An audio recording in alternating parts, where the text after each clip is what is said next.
Hello, my name is David Bryan, and this is Curiosity Invited, a podcast inspired by endless curiosity.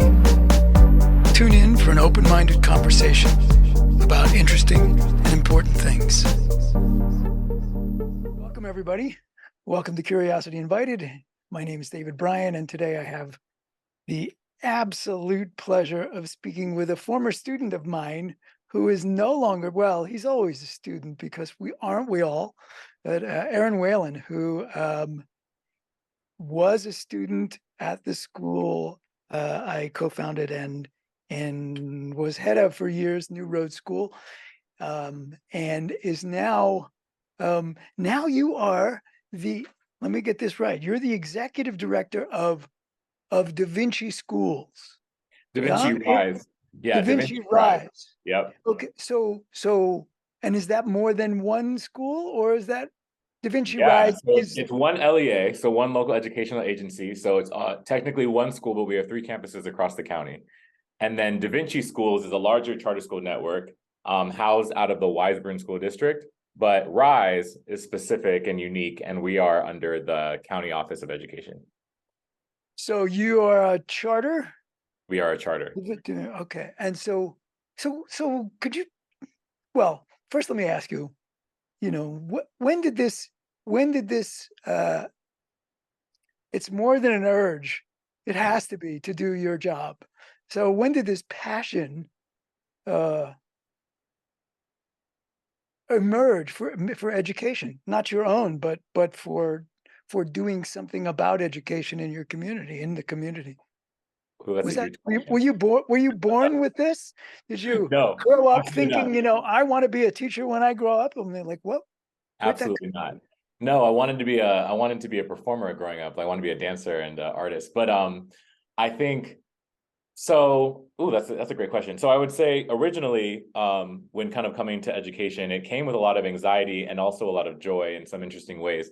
But I would say, like, as a young person, specifically middle school and the beginning of high school, I really struggled with reading. Like, I had a terrible experience with reading. I would like get into cold sweats when it was my turn to read. I would practice when, it would be like each kid has to read a paragraph. I would count the numbers of kids in the classroom and then see which direction we're going and count. And then I would practice my paragraph until it got to my time.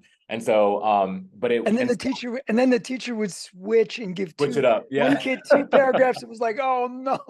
Yep. And then there's that process. You're talking to me. You're talking to my experience. Exactly. Yes. There's that process where you're reading and then you stumble on words and then the teacher corrects you and everyone has to listen to that process happen over and over. So it was just, it was a really scary experience for me. And then it wasn't until I read Roll of Thunder, Hear My Cry that I actually fell in love with the process of learning through written language and kind of like the reading process through New Roads and all of the work there and the amazing, and then ending up in AP English and falling in love with literature and storytelling and history. I then became an English teacher. But I think the reason for that is in undergrad, I was a anthropology major. And I originally thought I was going to go through anthropology to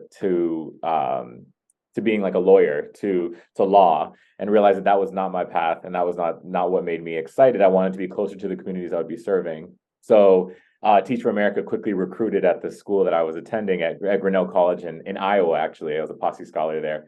And they got my interest immediately because I realized I'd be able to work in a unfamiliar community with the people who I believe are the lifeblood of the community, which are youth. And so, took on teaching and wasn't sure how it was going to go. But I started my first day in the classroom as a 20-year-old from LA and Miami-Dade in Florida. Oh, wow. In an entirely Haitian community as like a Latino kid. Yeah. So just like experiences that were so unique and different, which I think I love.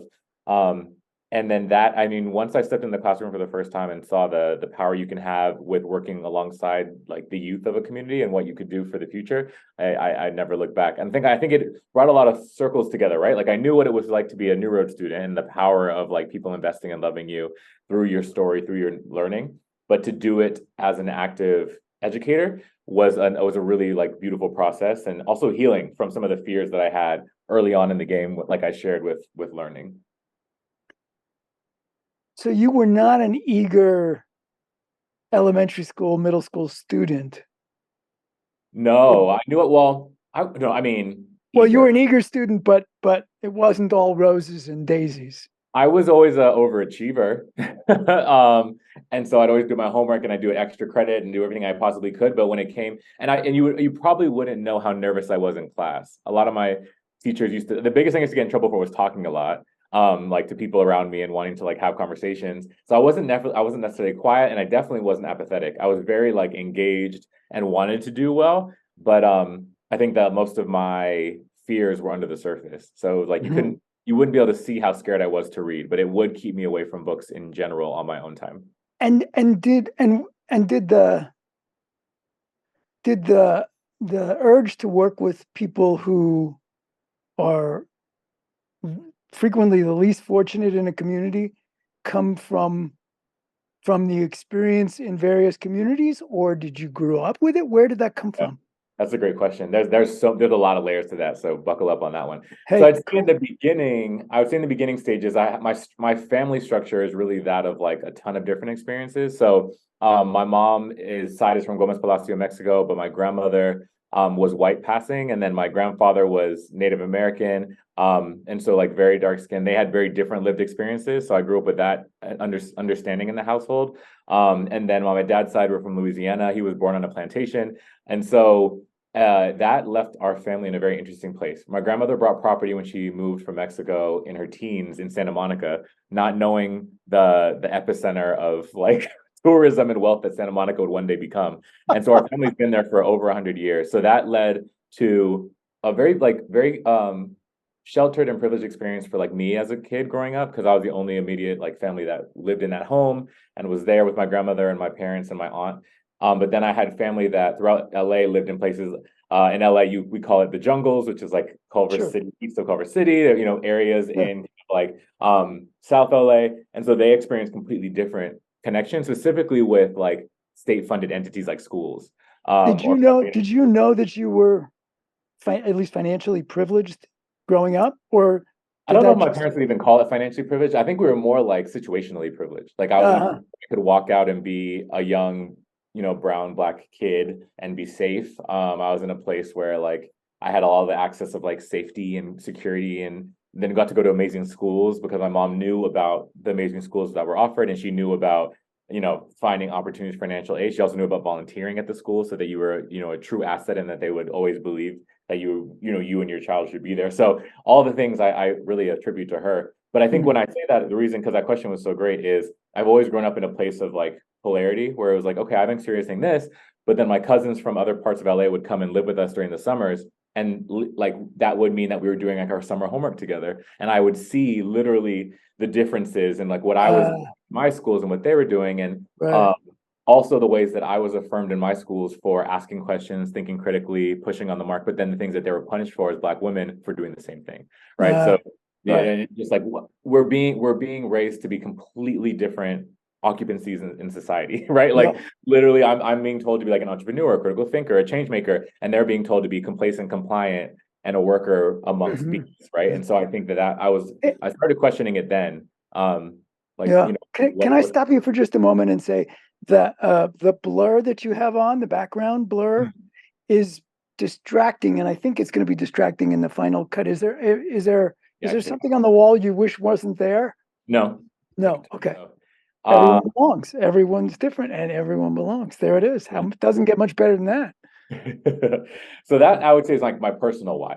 I think larger than that is first year of teaching, 20 years old, jump into the classroom. I think I have from the more I spend time supporting teachers and like getting into the work, I realize how rare my experience was. But my first year of teaching was like amazing. It was so joyous. I had such a good connection with my youth. I think it was because I was so young and What grades were you teaching? What were you teaching? all middle school, sixth, seventh, and eighth Almost. grade. Two of my sections were for supporting students who were behind, and then one of mine was sections were for students that were advanced, based on, of course, state assessments. But Miami public school, huge, like thousands of kids. And I think being so young and being in education, and then having models like New Roads, right? Having teachers who were encouraged, which is rare as well. Now that I'm a school leader, seeing that is encouraged to be themselves and bring them's entire selves to the table, and all that what that encompasses. I knew nothing else. I knew nothing different. because Grinnell College is also an incredibly amazing institution, a liberal It's school. Everyone wonderful. brings themselves. So I Right. didn't have a lot of the holdups that I think new educators do, where it's like, who am I supposed to be? And then they emulate like sometimes teachers in the past that may have been problematic, or they emulate what they think they should be. Mhm. I just was who I was, and I think the kids gravitated to that. So, supporting with, conflict in the classroom, behavior, teaching and learning, like all of that came very natural. And the kids there was times where I would take in other people's classes and off record, but on record, because we're doing this now, like there was times where I had 60 to 70 kids within, because I had the science lab, and they would place them in my classroom when people were out instead of hiring a sub, because there was such a strong culture that Right. the kids respected the space, and I respected them. And it was really Mhm. powerful. All that to say, in that first year, I told myself I was going to do something new and different for kids that I think was amazing. Haitian culture is incredible and beautiful and filled with music and dance. And I think it's so liberated from some of the like gender norms that we have in American culture of like who dances and how. And so Mhm. I like fell in love with that part of the culture the second I moved to Miami, moved specifically to North Miami. And so I started a dance group because I've been dancing my entire life. And there at the very same time, a little boy came into the classroom, into my English classroom, to the advanced English class, and he was mute. So no one knew why. He would look at you, and he was it was not for me. It never came off as rude. It looked as if he could not speak. He would just smile at you. He would nod. And so all that to say, when I put off the audition flyers for the dance group, I was incredibly surprised when he was in the back of that audition line, and wanted to try out. He came alive. Like when he auditioned, he just like came alive. It almost was like time stopped, and just all of the auditionees, the students, like everyone kind of saw this and heard this student's voice for the first time. He Mm. ended up becoming a co-captain. So we had youth captains, and so ended up becoming a co-captain to the team. He started to speak slowly to myself, my co-captain on the leadership end, who was the So science. he always could speak. He Always could just, speak. Yep. Always could speak. And it was only for the first few weeks at the school that he didn't speak. yeah. And I'll share with you why. We found out why. Mm. But and then he started to build relationships within the dance group of kind of folks that he could trust. Over time, as he kind of a few weeks, he started to be in leadership positions, started to have a lot of ownership. He started to help choreograph dances and all of that work for our upcoming shows. I started to realize that he was absent for multiple weeks at a time. Like he would be absent for days, sometimes the end of the week, the beginning of the week. And so I started to ask him a little bit more about, what was going on and how I could be a best support to him. One thing he shared was that his family went through housing instability quite often. So they would often apartment hop, couch hop. And when that would happen, they were often placed in relatives or friends' homes outside of the Miami region. Right. And with Right. that, he Right. was the oldest of the kids. And so he would have to take care of them. And he was often the least prioritized in terms of getting to school, because the younger ones, it would be more important for them. So Mm. that was one piece. And then he also shared with me his kind of journey to our school. And it was that prior summer, he came out when he was very young. He came out to his family, which is incredibly brave in a Haitian community, especially a Catholic Haitian community. His dad took to that poorly and sent him back to Haiti that summer, told his family that he had not met yet, his family in Haiti, that is what happened. And to that experience, he went through all of the abuses pretty much in the spectrum. It ended in a terrible way, and his grandmother ended up having to fly down and come get him and bring him back to where she lived, which was Miami. Mhm. So he came to us in selective mutism because of the drastic trauma that he had faced over that summer. And so I think, well, once his spirit could see a safer place, he began to unravel. But I think he was very Mm. meaningfully kind of enclosed.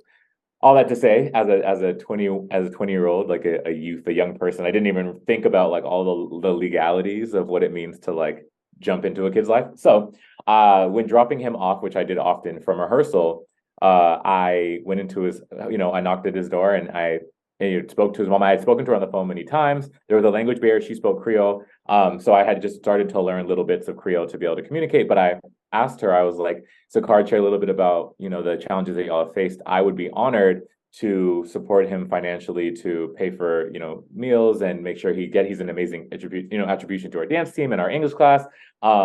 and I would be honored to house him because I lived with the other co-captain. She was a science teacher, and we had this huge living room in between with a comfy couch and food in the fridge. And so I basically said, we're all three of us are going to the same places in the morning. It's zero inconvenience to us, and he's a true joy. We could help him with his homework. You literally have STEM and humanities on each door.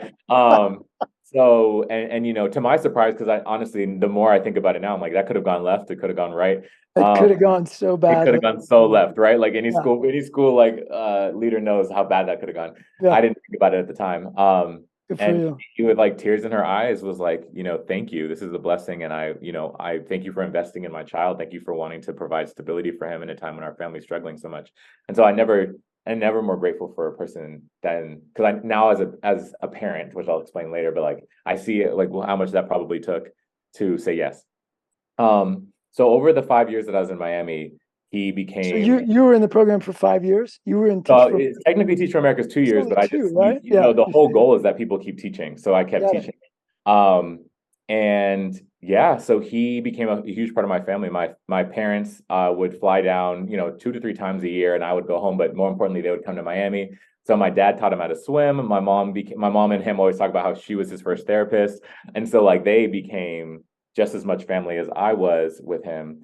And as time went on, and I continued to grow trust and relationship with his mom, um, I had some conversations with her about what that would mean, with my parents and with her about like what adoption would mean. Because it was clear as time went on, he went through a lot of challenges, continued to go through housing instability challenges. Also, his parents weren't necessarily accepting of either parent of like his identity. And so there was a lot going on there too.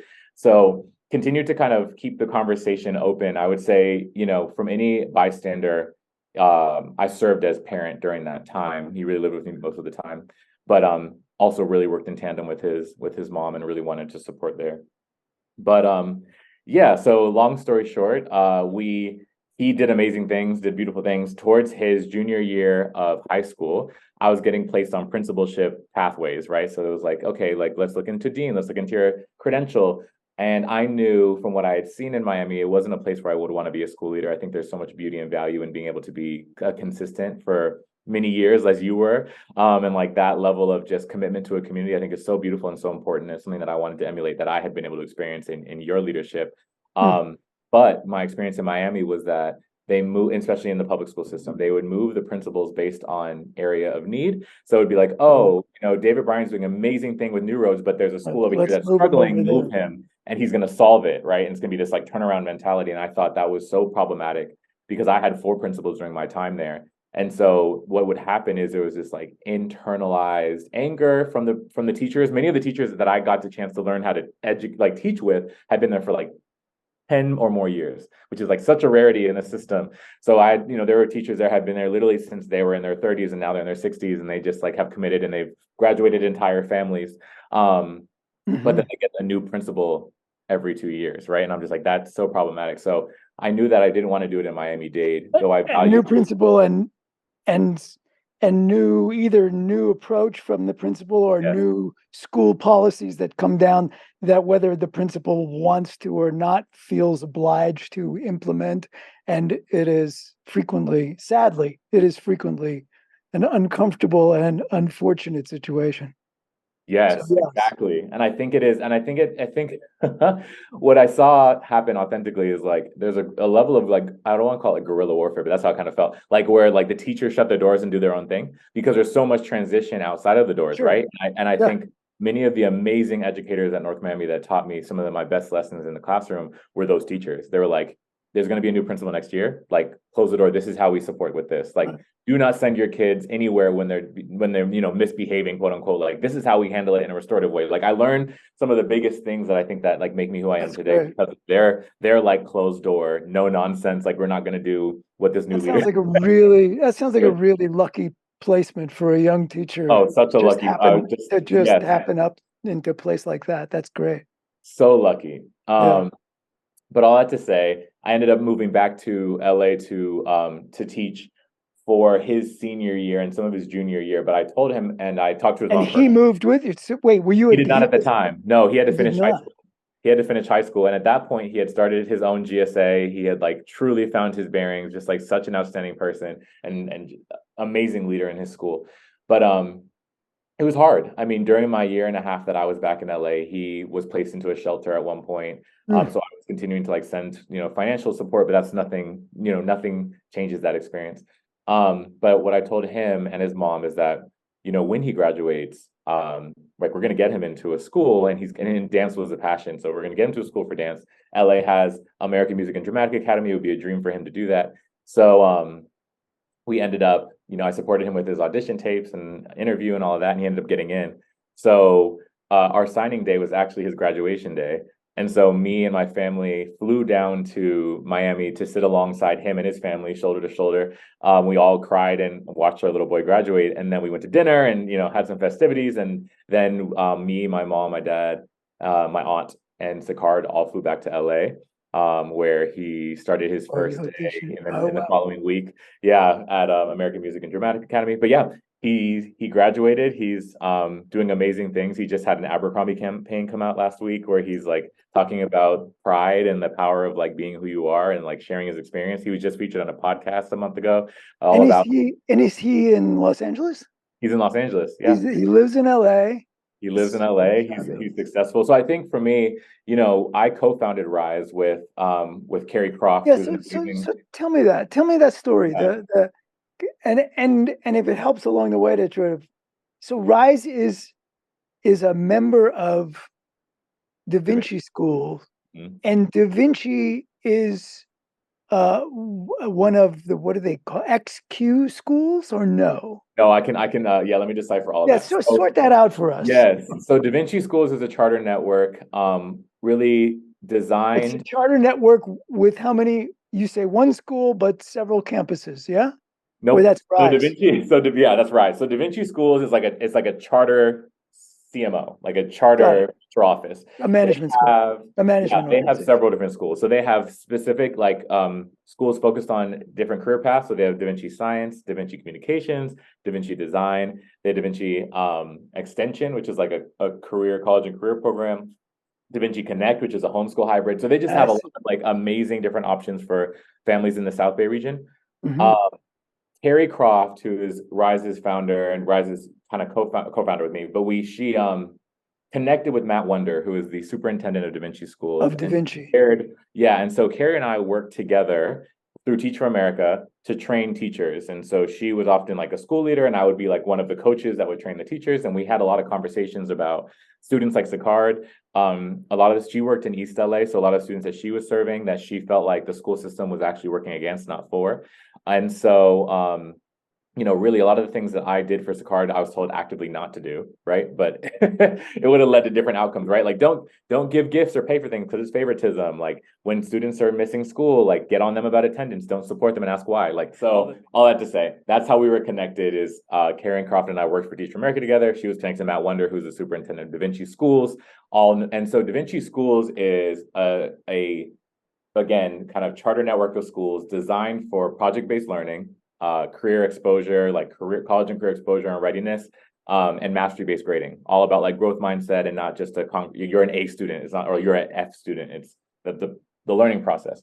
So when that connection occurred, what came to mind is that like, these are the things that often students like Sakard, students in the system, students in whether it's foster care, housing instability, probation are often not afforded, right? Many students in those situations are given packets and told to complete them, and then it's a credit, but there's no actual discussion, learning process that goes on, versus which was the opposite of what I experienced at New Roads, right? And so we thought it would be an incredible opportunity, and so did Matt Wonder, the superintendent, to make a school specifically designed with the the empathetic center being the kids who have the least, versus I think most of our schools are really designed for like that standard, like 2-parent household, this like median income and like kind of stability so that you can just do school. What if we designed a school that was for kids who can't just do school, because that's a privilege, but who have to do all these other things, whether it's be a young parent, go through and meet with their probation officer. What does that look like? And that's you're now speaking about Rise schools. And so then that comes in Rise. And so then we founded Da Vinci Rise, which is one of those schools now. But Da Vinci Rise, our model is that we co-locate with nonprofit organizations. And so we have small learning centers across the county. So the one I'm sitting in now is New Earth, right, which is an amazing diversion program, Arts and Leadership Center for youth who have maybe touched the juvenile justice system. But I think the beautiful part is that the nonprofit is built with that in the heart of it so that it can serve kids who have been impacted by the system. And it can also create amazing programming and systems for kids who haven't. And And keep away so from are it. these separate? So just for clarity's sake, maybe I'm too far in the weeds and just tell me to shut up. But the kids who are at New Earth, Mhm. are these the same kids who are going to Rise? Yeah, so Rise has 3 campuses, each of them with a nonprofit. So New Earth is where I'm sitting right now in Culver City. We But also the have, nonprofit kids, the kids who are there for the nonprofit are also there for Rise. yes, So yes. what's the nonprofit's role in what you guys are doing Yeah, I can give you a with high your level. students? So Yeah. we have 3. So there's Rise at New Earth, Rise at a place called Home, which is in downtown LA, Oh, and then sure, Rise I know at that. Richstone Family Center, which is like a family therapy center. So I would Yeah. say all of them are different, but I would say New Earth is probably our like model partnership in terms of how we interact with one another. Like as we speak, I'm sitting here with like the head of our education and partnership, and her name is Evelyn Diaz, who's like I'm sitting here in the office with her. Like we work in tandem. But the whole Hello, vision, Evelyn. yeah. She says I. The whole vision behind the partnership is that students don't see the separation between folks who are working with them, specifically in this case, like on diversion or staying out of probation or kind of the Yes, amazing like leadership programming and their teachers. got it. Because we did empathy studies with youth in the system or youth in other systems, they were often saying like, it's almost like the mom and dad divorce complex. Like I'm hearing one thing from one parent, I'm hearing another thing from another parent. One parent wants this for me, one parent wants this for me, but really it's Right. about what they want because they're adults and not really think about me. So it's like we kind of had to figure out like what does it mean for the school partner to be really aligned with the nonprofit that's like, supporting the family or supporting the kid, as well as attorneys, probation officers, social workers, Sure, all the other people on the sure. team to be one like continuous care giving force. And so all what you'll see if you come to a Rise campus is you'll see our nonprofit partners working alongside our educators, working alongside our mental health team to support kids holistically. And it really becomes like a beehive of just like support and services versus the kid has to go from their school to then go to New Earth for their like diversion programming or for like their, And anti. does it at the Rise? Is it the case that when you walk onto the campus, either there with where you are right now at New Earth, or the other place called Home, does it does it feel like people are walking into a school, or does it feel like they're walking into something else? Oh, good question. Definitely, I don't think it feels traditional like a school. I feel like it probably feels, I don't know what it feels like. Um, I think it's interesting because all the services are integrated and the Yeah. space where learning happens is really vast, but it's not traditional. It's not like you're not going to find like classroom A, classroom B, classroom C. So And it's when the really, kids show up, they behave as if they're going to school. they do. Yeah. I Yeah, think the yeah. only thing that I mean, people notice I is, don't mean behave like stay in their lane. yeah, I mean like, there's a the place is saturated with learning of all sorts. I think so. What I would say the biggest difference is that instead of behaving like they're going to school, they're behaving like they're here to learn. So like some of Yes. the students will come in and it's like they need to meet with their case manager first because they're like Right. have something going on at home or they have Right. some more they like understand they understand they're coming here for like Maslow's full hierarchy. Yeah. They're not just coming for the like self-actualization top tier Right. that's super Yeah. cute. Like adults really want to have a stay in as if like kids don't need our help with anything else. So it's like they're actually like, okay, like I actually am here today, but I have worked a graveyard shift and like I'm actually exhausted. So realistically, right, like a lot of us are like, okay, well, let's like get you a cot, take a nap. We'll see you in 20 minutes, 30 minutes, and then you'll be ready to learn. But I Right. think so often they're used to, and that of course takes trust, right? Sure. Often kids are used to like, if I'm hungry, it's my problem. We think of it as like you're hungry, you're part of our family, like we're gonna feed you and then we're gonna and Right. then we're gonna like help teach you. So I think we try to Yeah. encompass the whole Maslow's hierarchy That versus just the sounds top. fabulous and brilliant and wonderful. So kudos. Thanks. Yeah. That is terrific. And and is there an urge by Rise to expand? Wait, your role at Rise is what? I looked at the website, Uh, hard to so find I have the anything. privilege. I know executive director is such an interesting term anywhere. But support and lead our leadership team. So our principal, our assistant principal, and then our coordinator of student support services, who's over like the mental health wing. I oversee the organization writ large, but then it's like board management, fundraising, grant writing. That's you as well. External relations, yeah. And what does, or Kari? Did you say Kari was your Yeah, co-founder? so Kari is the co-founder, but Kari actually has no longer works at Rise. She just actually graduated last week from USC for policy, her master's in policy. So she's moved into like the political sphere. I get it. Sorry. Yeah, that's actually a common trajectory for Rise. Is like folks come to Rise, they work with us and devote a good amount of time, and then they realize all the systems that are working against Rise to work well, and like the problematic things that we do in policy or in just government and where we put our funds that are actually working against kids who are already disenfranchised, and then they go do that. So like we've had like our original manager of student support services, who was an incredible, her name is Cherokee, over like she was a MSW and did therapy with kids. She now works at Children's Law Center to like get into that level of like the work. So I'm frustrated, and I think the school is threatened by the inability for folks to admit the amount of resources that youth need to overcome things like foster care, housing instability, or the probation system. And so what I currently am fundraised per capita per kid is half of what I need to fund the program we provide. And where does that funding come from? Where does the supplemental funding? So there's what you get from, the maze called charter school funding, right.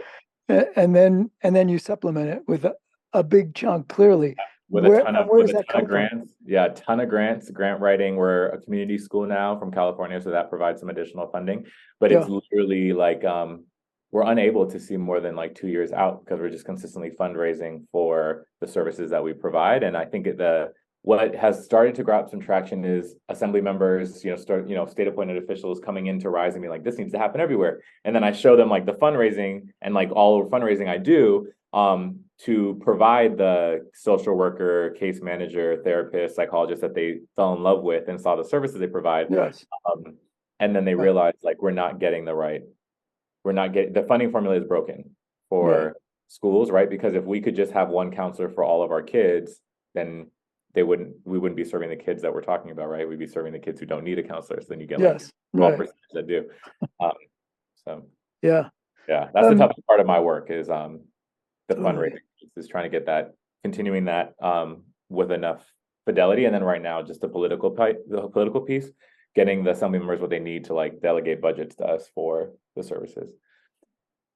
So if you're willing, could you talk a little bit about like how long did it take you to get the school idea that you and Kari, to get that off the ground? What was the design process like?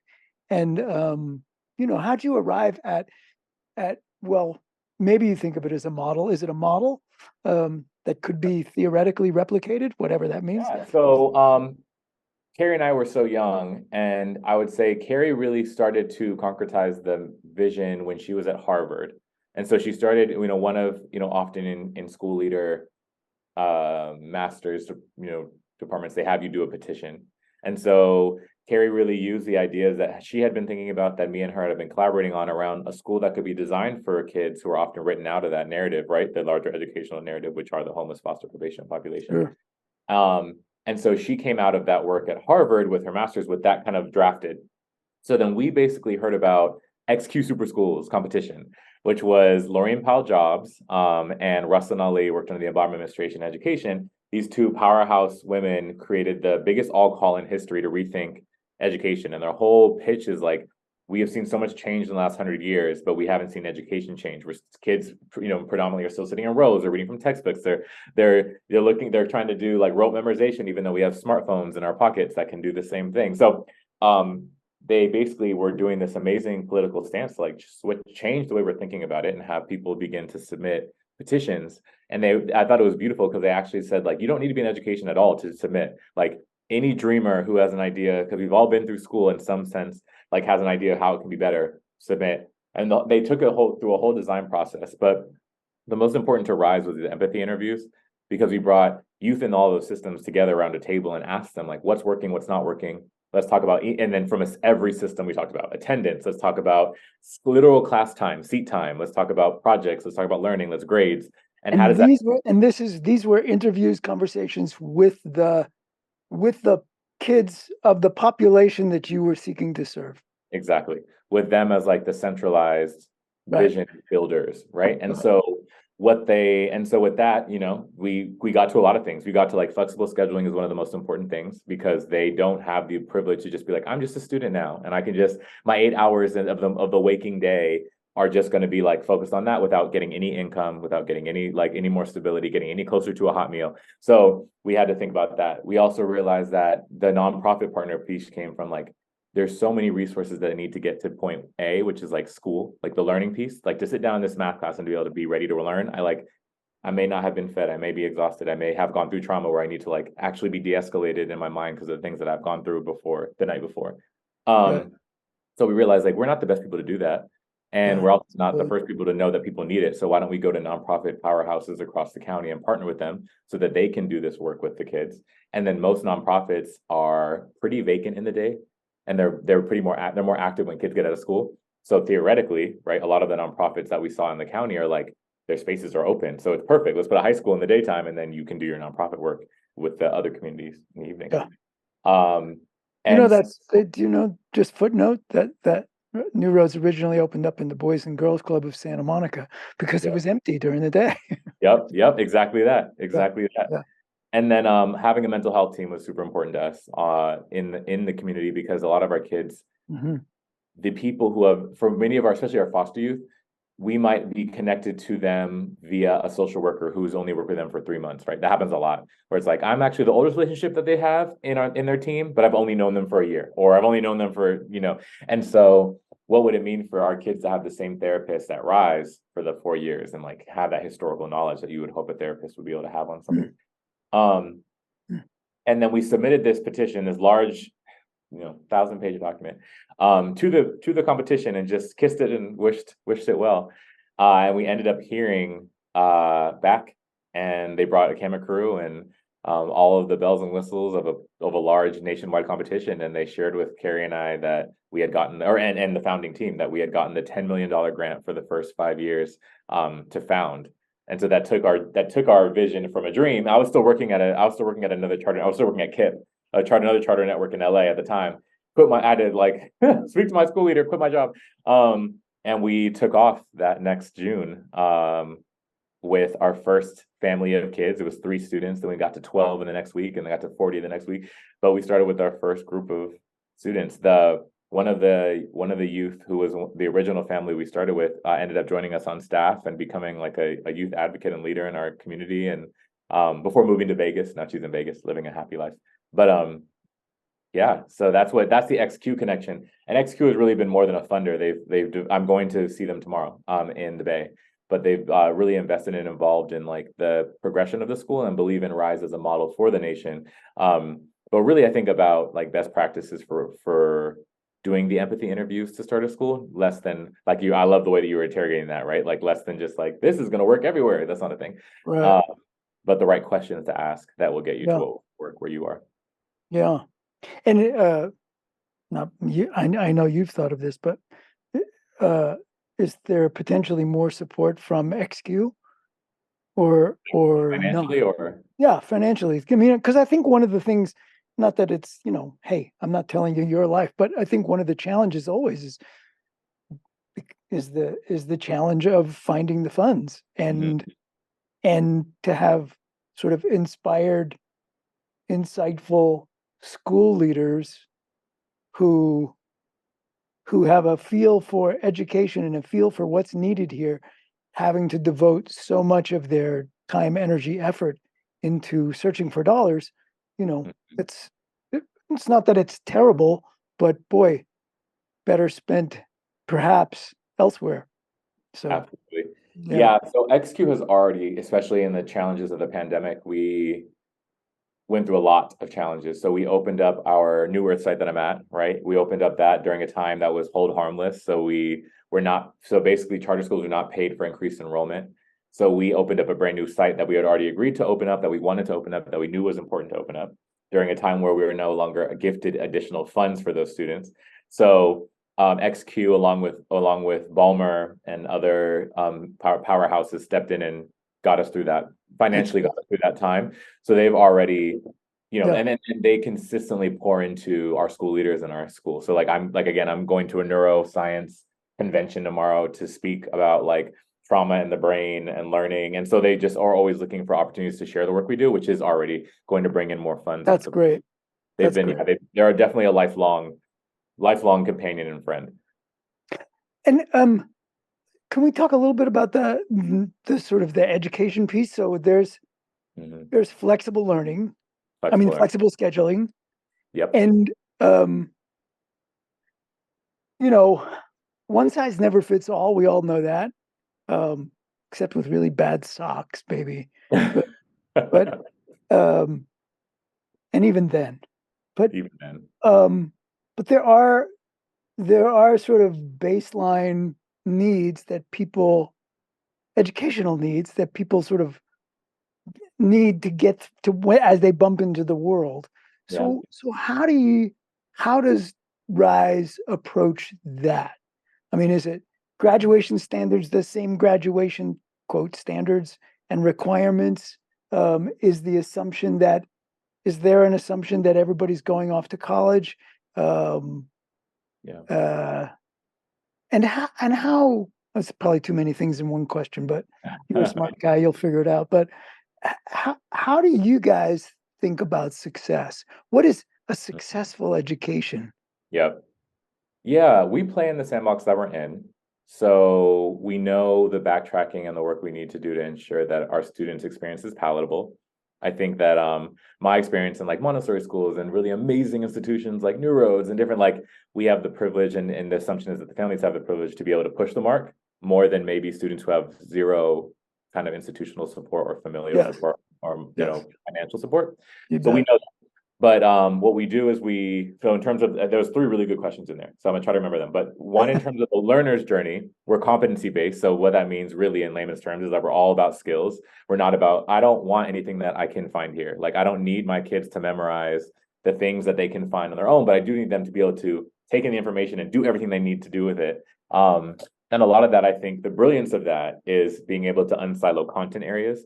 Whereas a lot of the times our kids come to us and like, I'm really good at reading in history, but I'm really bad at reading in English, or I'm really good at writing in this class, but really bad. And it's just the fact that you feel that way is a testament to schools following your brain as if that's how the world works. So we always encourage our teachers, which is also a good part of the nonprofit partner, is pushing our teachers to work together to create holistic projects that push the thinking around all those content areas. And then also, if we're really here talking about learning, then our students should be able to make progress towards that learning and graduation, whether they're in a classroom with a credentialed teacher or they're doing authentic learning with a nonprofit partner who's doing a leadership course or a gardening course, and or they're out in the world doing interviews with various business owners to get a job. So we're also working so many of our students have been disenfranchised. It's very common, especially in the juvenile justice system, for kids to be enrolled in schools in the camps and to be doing all kinds of stuff that keeps them well behaved or busy, but not be told until they're out of the camp that they didn't earn a single high school credit for that. And so they're no closer to high school graduation than they were before. So our job is to do the opposite of that, and is to say everything that you do that's learning and authentic and you're doing revisions and reflection is learning. And we're going to do the translation backwards to make sure that it connects to all the different content areas because it's already real. Many of our students come to us and they're like, I've taken English 9 3 times because I've moved states or I've moved homes or I've moved regions or schools. And they keep starting me from the beginning because it's really messy for adults to do half credit. Or it's really hard for a teacher to be like, well, we already read Othello, you can't read it again, or you can read, so it's everyone gets stressed as if their life is so hard they can't do anything to modify. So we tell we promise to do the opposite. We're going to say okay, you were in, this school doing English 9 for this long. Tell us about what you read. Tell us about what you got. Let's do some baseline assessments to see where you're at with your reading level, your literacy, where you're at. And then let's meet you there. So you're starting from month 5, not starting from day 1 as if you wasn't qualified because, adults don't want to backtrack. Right. So I think that's a lot of it. I think there's 2 other questions you might have asked. And well, let me stick one in there. So does this mean that that Rise needs a lot more teachers than most schools? I mean, is there, for lack of a better way to put this, right? Is the teacher-student ratio different at Rise than it is in many other places because it takes a lot of time, energy, effort to create all that stuff for called curriculum, called projects. There's an urge and an effort to make it fit this kid, that not all kids, but these kids. And so is everybody is everybody wrung out, and at the end of the day or the end of the week or the end of the year, like you are right now? But so is it super labor intensive for teachers and students? I've been in education long enough to never say that anything is not labor intensive on teachers. I would Good for rather you. never that, Good right? move. Rather not Good be move. burned at the stake. But Yeah. I would say we would definitely love to have more educators than we do. We have our school sites are all micro sites, so we don't have any campus right now that's over 100 students. And so it's because of like That's the level nice. of care and devotion and love that they need. And often when people Really come, they're nice. astonished. They're like, "Oh wow, there's just as many adults here working that as students." But I think it's also That's because we're great. holistically supporting kids. It's what people don't see from surface level is that just because there's 30 kids on campus because they're individualized schedules bring them to campus at this time during this moment, it doesn't mean that the other 70 kids are not being supported by the case managers, the site directors, like the Right. work. It's not like it's Right. we're holistically supporting, because if high school could just be high school, it wouldn't be the population of kids that we're serving, right? We Yeah. To get them there means we have to take care of the rest of their life as well. So we And have a humanities teacher, a STEM teacher, a special education teacher at every campus, and then we'll have a traveling science teacher. So yeah, I would say we could do more. We could have more, but yeah. the nonprofits help too with a lot of the programming that we can't have in house. So like And art. and is there um is there like an urge to grow? I mean, do you wish you could have, instead of 100 kids at any campus, like 200 kids, or do you No. see the wisdom of being small? Yeah. No, 100 is a lot. 100 is a lot when you're thinking about like the ways that 100's plenty. yeah, the way that society has like challenged these young people and like the wrongs that have been done in many of their lives. Like 100 is perfect with Yeah. a Yeah. well-oiled machine and a staff. But yeah, Well, there's yeah, something spectacular about everybody knowing everybody else's face, everybody knowing everybody else's name, and usually and their parent and because it's a nice number. It's not crazy, yeah, right? So yeah. yeah, that's brilliant. Um, yeah, but there is a desire to grow in the numbers of sites, I take it, because that will serve more kids who are, there's no shortage of kids in that sort of need, sadly. Yep. Yeah, the vision is to create really like a web of care so that if a student is transient, does move homes, does move regions of the city, there's another rise that can pick up with a nonprofit, well-resourced nonprofit that can just like continue where they left off, because so many of our kids kind of have to start over so many times. Hmm. And so that's the vision behind the mini microsites all across. It's almost like like a YMCA, right? Where it's like, that there's one local, a kid could go there and get what they need. There's love and support there. They all speak the same language. It's the same Right, interface and system. right, right. That's great. Um, if I knew what I was talking about, what would I have asked you? That's a great question. How do we mitigate the school to prison pipeline is what you would ask me. And I would say Okay. that we specifically recruit and support youth who have been expelled and suspended from other schools. And we are a non-suspension, non-expulsion school because we do restorative justice. So everything we do is about like, just like a family would do restorative justice, right? Like you're not going to throw your, well, I say that with like a level, not in my throat because I know this is not the case, but theoretically, because I'm speaking to David Bryan, you wouldn't throw your kid away because they're misbehaving or because they're mad that you and your partner got a divorce, or they're mad Right. because you lashed out at them before in your moments of stress. But I think often because schools are so limited in their resource and sometimes capacities with human power and people and money, they have gotten to systems of like punitive measures, right? Where it models and it mirrors like the justice system that Right. we are in as Right. adults. And so much of what we do, even speaking to the human capital part, is love and invest in our kids, right? And I can't tell you how many conversations Evelyn across the desk for me and I have had with youth and their families, right? Like, we're not going to give up on you, but this has got to change. Let's talk about it. Let's have meetings. Let's have conversations. Let's set up plans. Let's reset the plans. And why does privilege dictate how much you'll do that? Right. Like, I think when I think of like schools, like, I was so lucky to go to an amazing school like New Roads, but it's like that restorative process is ingrained, right? But then innately, that's like, there's more value in that community because of all these different factors, and the families are the ones that are funding the program. And so what does it mean when the families can't fund the program and they're part of like a more like, Yeah. generic system of your serving community? So it's just, we want to provide our kids with what their affluent counterparts get in terms of like a love and care and affection, and getting to try over and over again when you didn't do it right the first time. And have you So ever, I'm not seeking dirt. I'm really trying to understand this, but have you ever had to make the decision to ask somebody to leave the school because it just, we've whatever, had just we've couldn't fit? Yeah. So of course, like, number one for any, like, all of us, right? Like, the biggest thing is safety.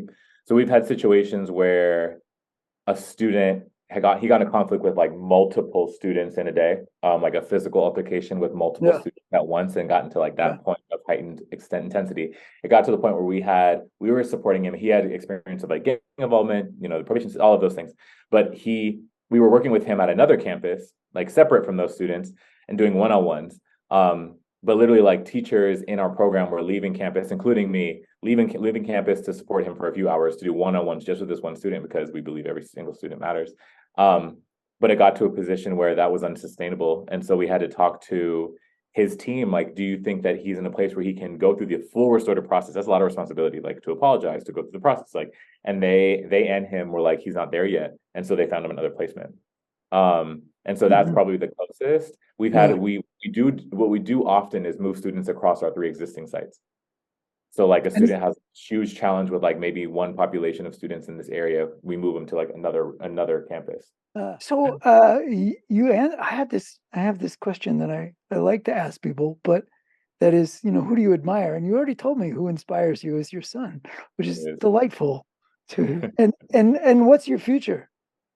Oh, that's a huge question. Yeah. um, I don't know. I mean, I know for me, the biggest thing is a commitment to Rise and the work that we're doing until we can be sustainable on public dollars. And I think that could be a lifetime sentence, or that could be a year-long sentence. And I think that for me is like, I've invested so much love, blood, sweat, and tears in the community, and they've also invested so much love, blood, sweat, and tears in me, that I would be remiss to change that relationship until I know that, like, without my fundraising, because I've been fundraising my butt off for like the last 2 years to make sure that we're good. Without that, they can still stand on their own, and it can be a model. Once that happens, I think that I would love to make larger decisions for like the region, like more superintendency level decisions and support to like do right by all Mhm. kids by centering the Mhm. kids at the margins. Mhm. So that would be the longer term goal. But Well, Erin, I almost don't want to stop having this conversation just because it's so delightful both to speak to you and to also see who you are becoming. The way it's played into your personal life, there's a mm, clue there, right? I mean, so you ended up adopting and essentially helping to raise this young person, uh, and was, in some ways a very large part of his pathway to success, or in the direction of success. And you mentioned it before, that treating kids at the school as if they were your family. And that means, it is only under extraordinary circumstances that somebody in your family gets cut off, gets thrown. You can't get, I mean, I suppose you can, but right, rare that somebody can be thrown out of a family. Well, is that person not getting education now? right, Are they done? I mean, really, we're just that's it. right. They're 14 years old and they're done. And Mm, and and the willingness of so many people to say, well, yeah, they should be done. They should not be able to be here. I was like, hmm oh, that's not the kind of place that makes sense. it's not a place that cares about people, especially people that you bring in, right? And it's like, so Yep. good for you. Good, Thank you. good, good for you. So, hey, um, thank you so much for being willing to Thank spend you. time and talk to me and do this wacky Oh, what a thing. full circle moment. It's a beautiful. It's great. Erin, you take care. Oh, Thank you. Shelly, my wife says hello. She remembers you. Oh, beautiful. Yeah, Please tell her to yeah, say hello. yeah, absolutely.